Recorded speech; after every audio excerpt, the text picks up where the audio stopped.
Salut à tous, alors Ferrari va introduire une évolution de son moteur apparemment, une grosse évolution, c'est ce qu'a révélé Mattia Binotto.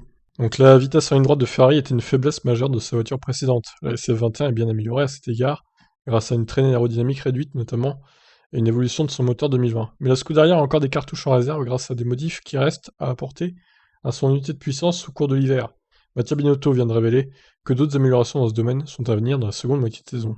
Selon les règles 2021, les équipes n'étaient autorisées à introduire qu'une seule version de leur unité de puissance, mais Ferrari n'a amélioré que certaines des pièces de son moteur 2020 jusqu'à présent.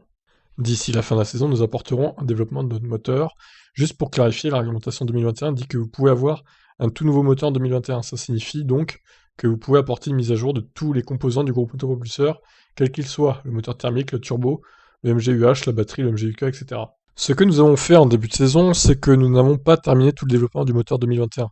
Il reste donc des composants qui sont ceux de l'année dernière, et nous apporterons une évolution à ceux-ci. Bien entendu, Binotto ne révèle pas quelles sont les pièces qui restent à faire évoluer, ni quand elle doit être introduite, cette évolution. Ce qui est certain, c'est que ça ne sera pas à Monza, au mieux à Monza. Ça ne sera pas à Spa, au mieux à Monza, du coup. Bah oui, pour le Grand Prix d'Italie, ça serait bien de voir les Ferrari dans le top 5, clairement. Cette évolution sera, pour nous, une étape importante, ou du moins significative, pour la fin de la saison, mais surtout ce sera pour nous, ce sera une expérience dans la perspective de 2022 et notre tout nouveau moteur. Bon, en gros, ils vont essayer de voir si le moteur 2022 est bien ou pas avec ce test en grandeur nature, en fait. Bon, ben moi je dis pourquoi pas, hein, si ça peut resserrer les performances entre les deux équipes devant et le reste, notamment Ferrari, McLaren par exemple.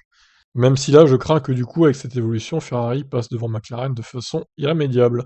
On verra. On verra bien si ça marche ou pas cette évolution et quand elle sera installée surtout. Peut-être à Monza. Je vous laisse réagir. Ciao.